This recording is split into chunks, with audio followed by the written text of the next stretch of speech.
이야기가 마음에 닿았다면 구독과 좋아요로 함께 해주세요. 당신의 하루에 작은 위로가 되길 바랍니다. 봄은 조용히 경성의 거리를 스쳐갔다. 따뜻한 햇살이 돌담 위를 흘러내렸고 벚꽃은 아무 일 없다는 듯 피어났다. 하지만 사람들의 얼굴에는 보이지 않는 무거움이 내려앉았다. 윤석은 학교로 가는 길에 신문을 잡았다. 신문엔 늘 같은 이야기뿐이었다. 황국신민의 길, 충성의 덕목. 그 말들은 바람에 흔들릴 뿐 그의 마음엔 닿지 않았다. 그는 늘 길을 잃은 기분이었다. 조선의 젊은 지식인으로서 왜 공부하고 살아야 하는지 알 수 없었다. 그때였다. 교정의 벚꽃나무 아래 낯선 얼굴이 눈에 들어왔다. 검은 정장을 단정히 입은 일본 여학생 한 사람. 그녀는 조심스럽게 조선어 문장을 따라 적고 있었다. 하얀 손끝이 떨렸다. 그 순간 윤석의 마음도 잠시 멈췄다. 마치 오래전 잃어버린 시간을 본 듯한 착각이었다.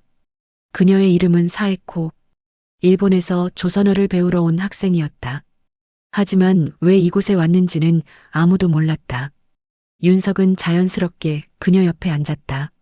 사에코가 미소를 지으며 말했다. 저는 조선어가 아직 서툴러요. 윤석은 부드럽게 대답했다.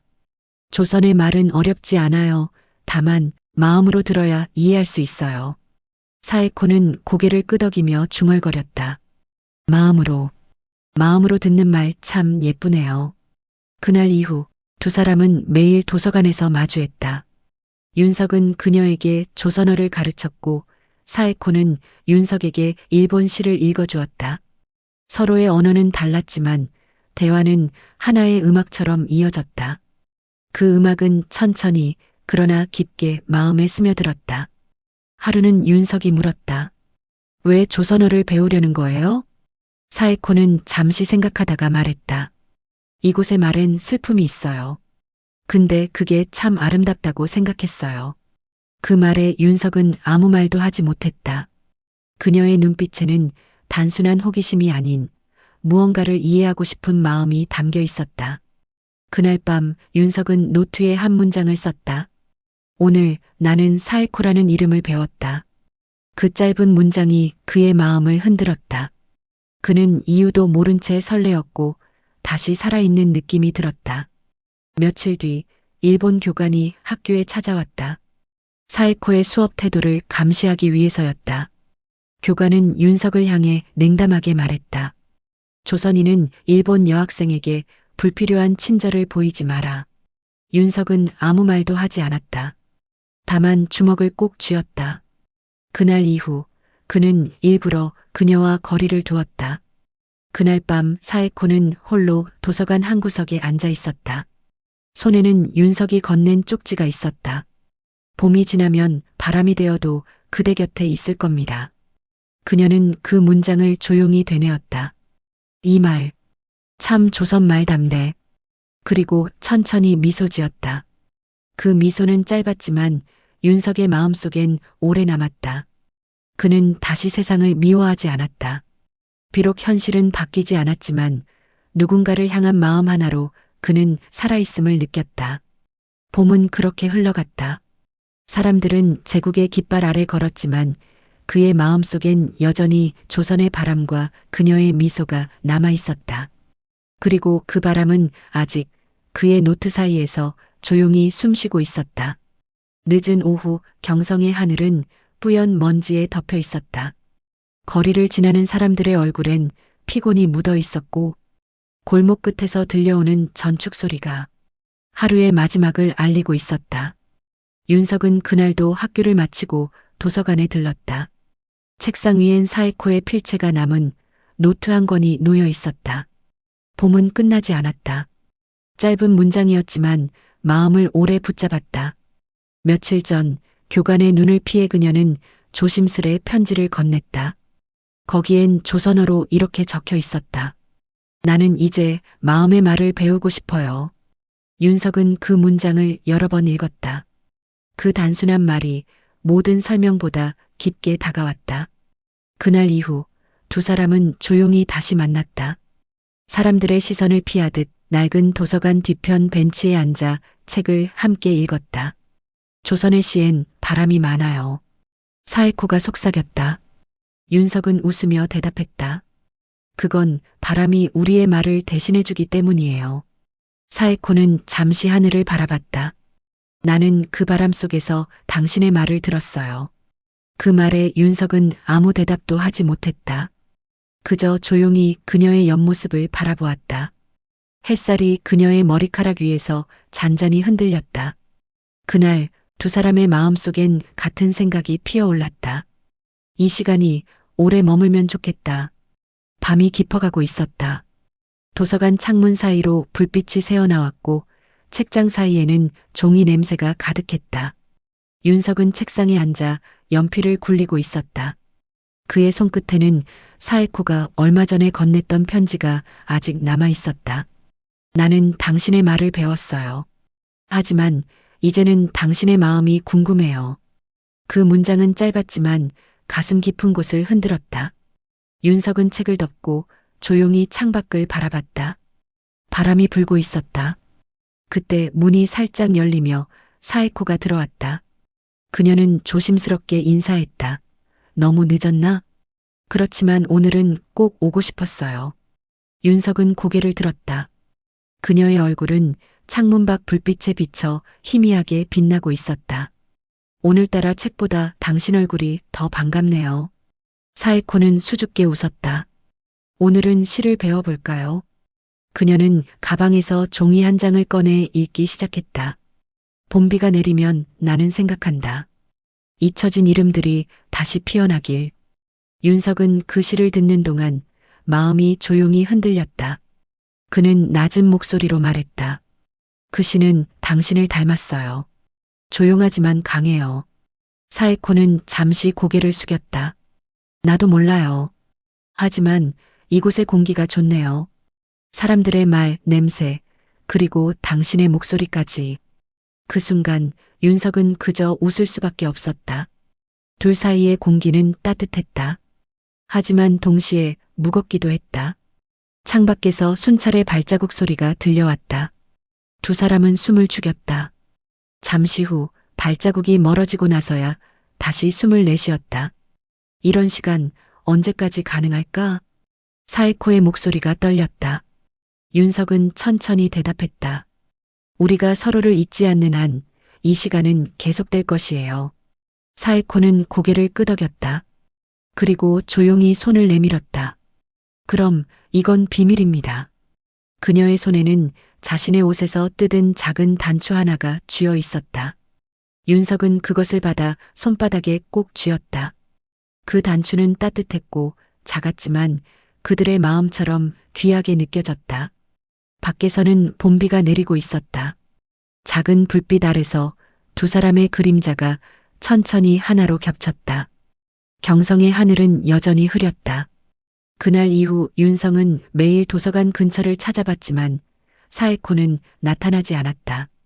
대신 다른 여학생이 그 자리에 있었고 윤성은 혹시 사에코는 어디 있는지 아세요? 하고 묻자 잠시 머뭇거리며 대답했다. 며칠 전부터 나오지 않았어요. 몸이 아프다고 하네요. 윤성은 아무 말 없이 자리를 떠났다. 빗속에서 그의 마음은 불길한 예감으로 젖어들었다. 이틀 뒤 도서관 근처 골목을 걷던 윤성은 우연히 그녀를 보았다. 낡은 일본식 하숙집 앞 나무문 아래에서 우산 없이 서 있는 그녀의 손에는 접힌 신문 한 장이 들려 있었다. 사에코 씨. 그녀가 놀란 듯 고개를 들었다. 눈에는 피로와 두려움이 섞여 있었다. 윤성 씨 여기서 보면 안 돼요. 왜요? 무슨 일이에요? 잠시 망설이던 그녀는 신문을 접어 그의 손에 쥐었다. 신문 한 면에는 굵은 글씨로 조선인 남성 폭행 사건이 적혀 있었고 작은 글씨로 가해자는 일본인 여성, 조선인 남성과의 불륜관계 발각이라는 내용이 적혀 있었다. 이건 제 언니예요. 사에코의 목소리가 떨렸다. 언니는 조선 남자와 사랑에 빠졌어요. 하지만 결국 잡혀가고 그 남자는 돌아오지 않았어요. 그때부터 제 일본 이름을 버리고 싶었어요. 윤성은 아무 말도 하지 못했다. 그녀의 눈가에 맺힌 눈물 한 방울이 빗물과 함께 흘러내렸다. 그럼 지금은요? 윤성이 묻자. 지금도 두려워요. 누군가를 좋아하면 언니와 같은 일이 반복될까봐. 그녀의 말은 조용했지만 윤성의 가슴 깊숙이 스며들었다. 그는 손을 내밀어 그녀의 손을 잡으려 했지만 그녀는 한 걸음 물러섰다. 이 세상은 우리 같은 사람에게 너무 잔인해요. 조선 남자와 일본 여자라니 얼마나 미움받을지 아시잖아요. 하지만 사에코 씨, 마음이 무슨 죄예요? 그 죄가 나라를 흔들 수는 없어요. 그녀는 아무 말 없이 하숙집 안으로 들어갔다. 문이 닫히자 윤성은 그 자리에 굳은 채 서 있었다. 마음이 죄가 되는 세상에서 사랑은 어떻게 살아남을까? 그날 밤 윤성은 처음으로 술에 취했다. 도서관 대신 찾아온 조용한 골목길, 싸구려 막걸리가 그의 목을 태웠다. 그는 노트를 꺼내 펜으로 거칠게 적었다. 사에코, 너의 이름이 비처럼 내 마음을 적신다. 하지만 나는 그 비를 피하지 않겠다. 바깥으로 스며드는 빗소리와 달빛 아래 그의 마음속에는 그녀의 얼굴과 지난 기억들이 겹쳐 있었다. 그렇게 윤성은 그녀의 과거와 두려움을 이해하면서도 마음 한켠에 피어나는 사랑을 인정하지 않을 수 없었다. 며칠이 흘렀다. 비가 그치고 하늘이 개었지만 윤성의 마음은 여전히 흐렸다. 그는 매일 도서관 근처를 찾아봤지만 사에코는 나타나지 않았다. 그녀가 없는 도서관은 온기가 사라진 듯했고 책장 사이의 공기마저 차갑게 느껴졌다. 그날 도서관 관리인 다나카가 그를 불렀다. 윤성군, 혹시 사에코 씨를 찾고 있나? 윤성이 놀라 고개를 끄덕였다. 그 아가씨, 요즘 헌병들의 감시를 받고 있어. 조선 학생들과 어울린다고. 감시요? 그래. 이 근처 헌병들이 자주 들락거려. 괜한 일에 휘말리지 않도록 조심하게. 윤성은 말없이 자리를 떠났다. 그날 저녁 그는 도서관 골목 어귀로 향했다. 좁은 골목 끝 어둠 속에서 그녀의 창문에 희미한 불빛이 새고 있었다. 그는 잠시 망설이다 창문 밑으로 다가가 조용히 불렀다. 사에코 씨. 잠시 뒤 창문이 살짝 열리고 그녀의 얼굴이 나타났다. 이 시간에 왜? 괜찮아요? 무슨 일 있어요? 그녀는 입술을 깨물며 고개를 저었다. 그냥 조금 피곤해서요. 피곤한 사람의 눈이 이렇게 불안할 리 없죠.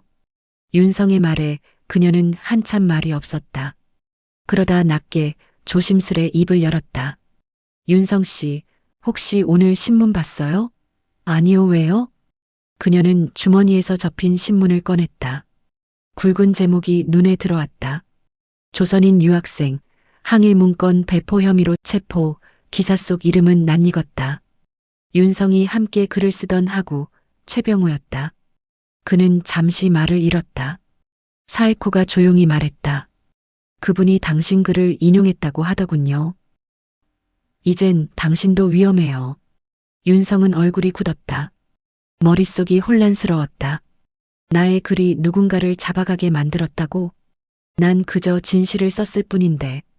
윤성은 혼자 중얼거렸다. 누가 옳고 그르다는 이야기가 아니라 지금은 진실조차 죄가 되어. 그녀의 눈빛에는 연민과 두려움이 동시에 섞여 있었다. 잠시 정적이 흘렀다. 그녀는 갑자기 다가와 그의 손을 꼭 잡았다.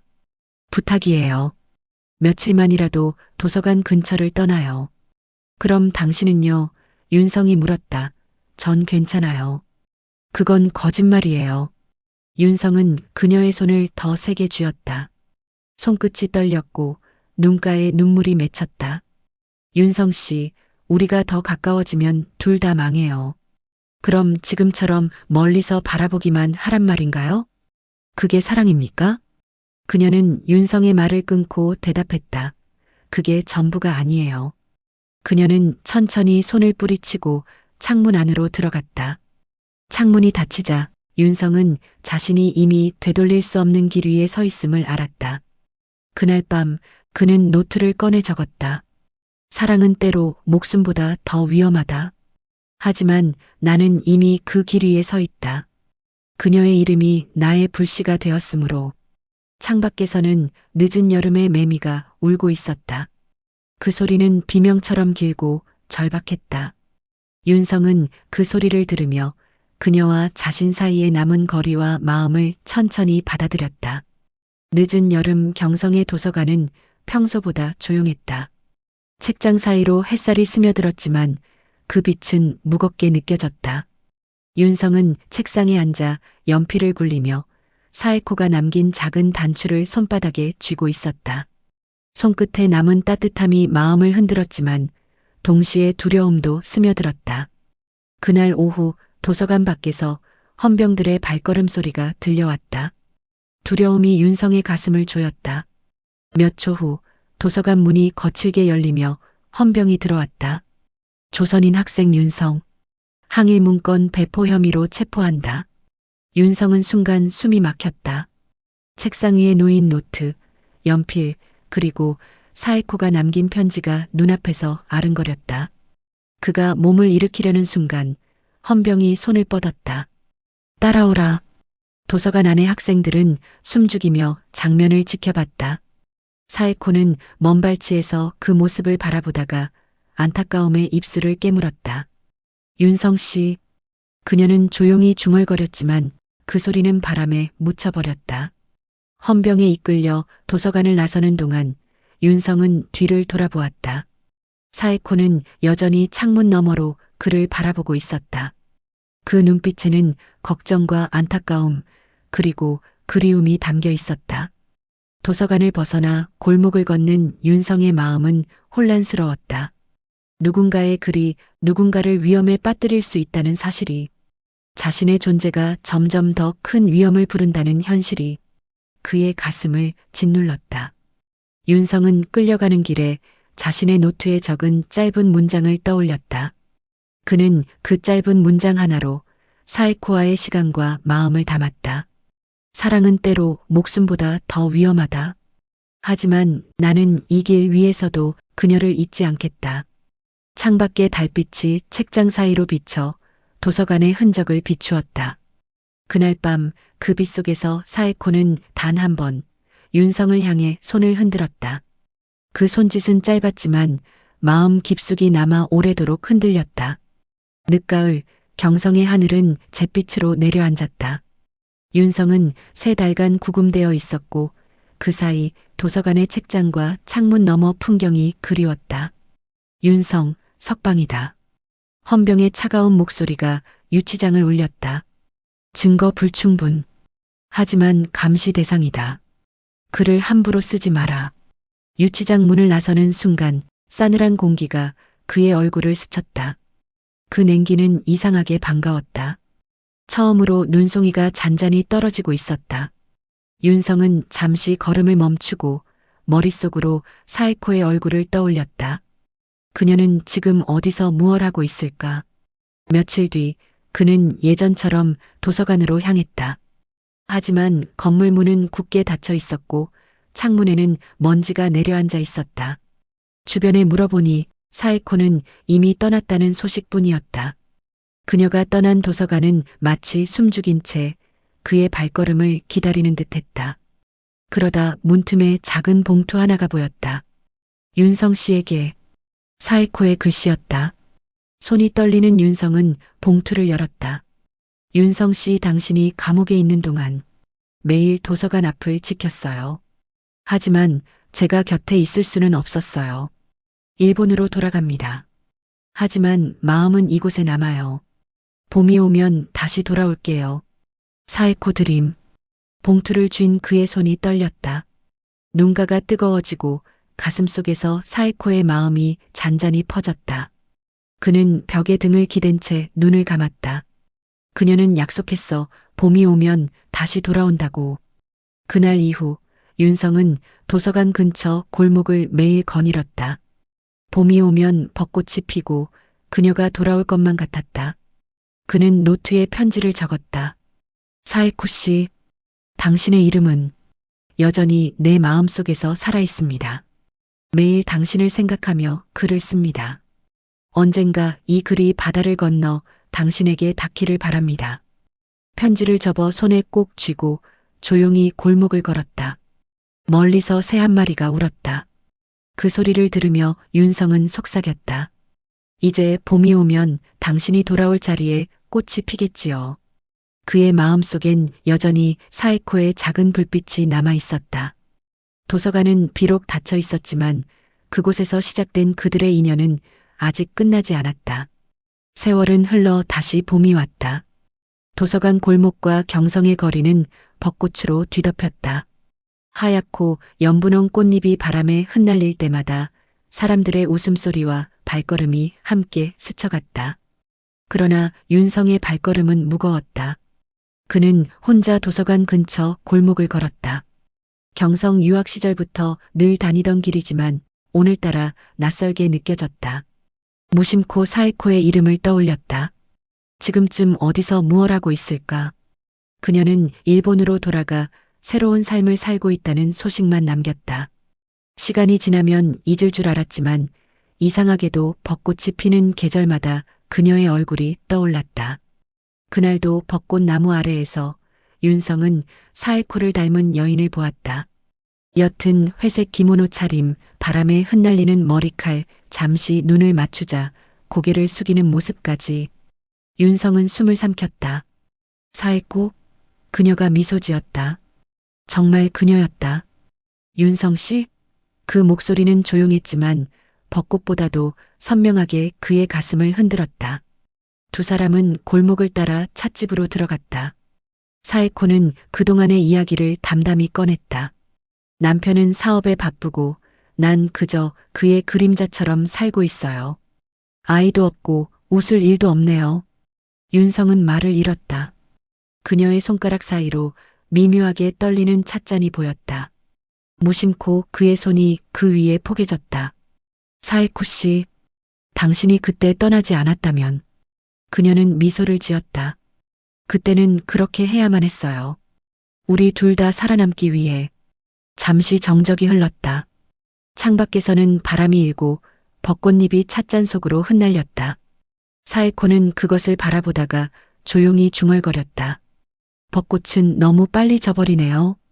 윤성은 그 말이 자신들을 향한 것임을 알았다. 그들의 인연은 봄의 벚꽃처럼 잠깐 피었다가 사라질 인연이었다. 사에코가 먼저 자리에서 일어났다. 이젠 가야 해요. 또 언제 볼 수 있을까요? 그녀는 잠시 머뭇거리다 미소를 지었다. 아마 다음 봄쯤? 그 말만 남기고 그녀는 벚꽃길을 따라 걸어갔다. 바람이 불어 기모노 자락이 휘날렸다. 윤성은 그 뒷모습을 바라보며 마음속으로 속삭였다. 당신은 나의 봄이었다.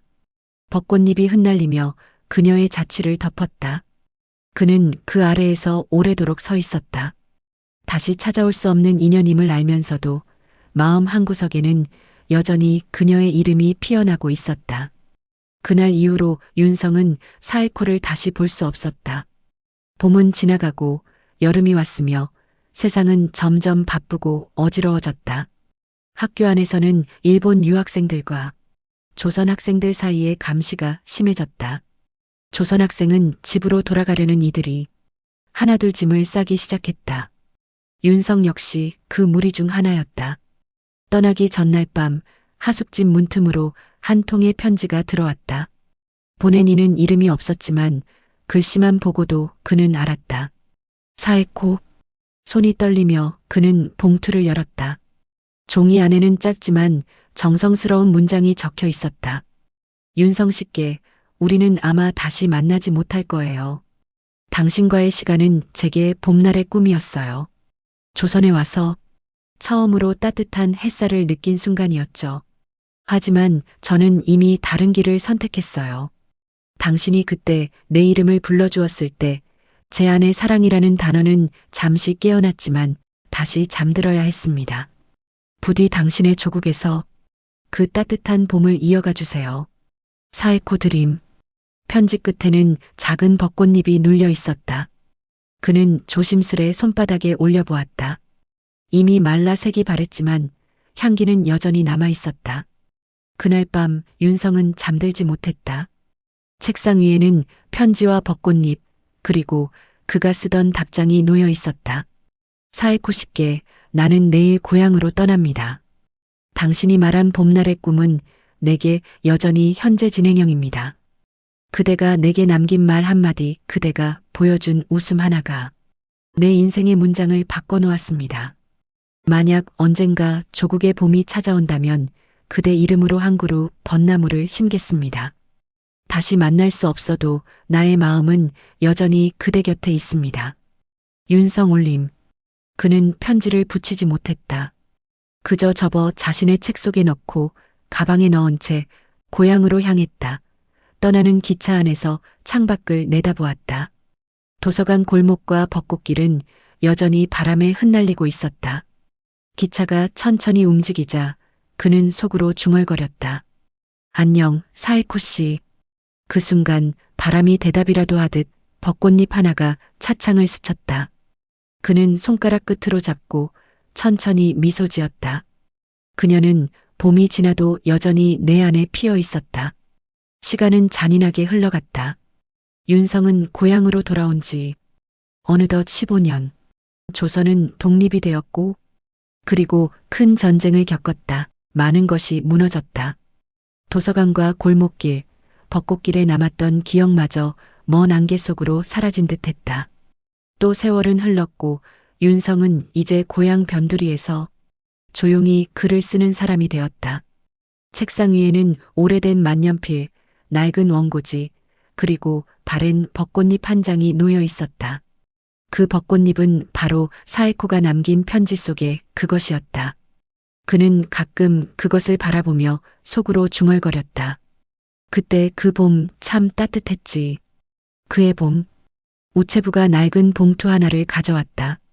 도쿄 소인이 찍혀 있었다. 윤성은 순간 손끝이 떨렸다. 설마 그는 천천히 봉투를 뜯었다. 윤성 씨께 저는 이제 병상에 누워 있습니다. 세상은 많이 변했지요. 당신과 멀어진 후 저는 남편과 헤어졌습니다. 오랜 세월 동안 당신의 편지를 기다리는 마음으로 살았습니다. 하지만 오지 않아도 괜찮았습니다. 왜냐하면 나는 알고 있었으니까요. 당신은 언젠가 내 이름으로 벚나무를 심겠다고 했지요. 그 벚나무가 이미 피었을지도 모른다고 생각하니 마음이 따뜻해집니다. 만약 가능하다면 당신이 사는 그 봄의 하늘 아래서 잠시 나를 떠올려 주세요. 그것만으로도 나는 행복할 겁니다. 사에코 드림. 윤성은 한참 동안 편지를 내려다보았다. 글씨는 떨렸고 먹은 군데군데 번져 있었다. 마치 눈물이 스며든 흔적처럼. 그는 밖으로 나갔다. 집 뒤편 언덕 위 그가 10여 년 전 심은 벚나무 한 그루가 서 있었다. 그는 나무 아래에 앉아 편지를 펼쳐 읽었다. 봄바람이 불어와 종이를 흔들었다. 벚꽃잎이 흩날리며 그의 어깨 위로, 무릎 위로, 손 위로 떨어졌다. 그 순간 그는 마치 그녀가 바로 옆에 앉아 있는 듯한 착각을 느꼈다. 사에코 씨, 벚꽃이 예쁘게 피었어요. 그는 천천히 속삭였다. 눈가에 눈물이 맺혔다. 벚꽃잎이 그의 뺨에 닿자 눈물과 섞여 조용히 흘러내렸다. 그는 편지를 접어 나무 밑에 묻었다. 그리고 그 위에 손을 얹고 말했다. 이제 진짜 봄이네요. 그날 저녁 그는 일기장의 마지막 장을 적었다. 인연이란 한 계절의 기억으로도 평생을 살아가게 하는 힘이다. 그는 펜을 내려놓고 창밖을 바라보았다. 벚꽃잎이 바람에 흩날리고 있었다. 그리고 아주 잠시 그의 눈앞에 사에코가 미소 짓는 듯한 환영이 스쳤다. 그녀의 목소리가 바람을 타고 들려왔다. 당신의 봄은 나의 봄이었어요. 그 순간 윤성은 조용히 눈을 감았다. 하늘은 분홍빛으로 물들었고 벚꽃잎은 마지막 인사를 하듯 천천히 흩날렸고 윤성의 팔목에는 그녀의 작은 단추 팔찌가 조용히 빛나고 있었다. 끝.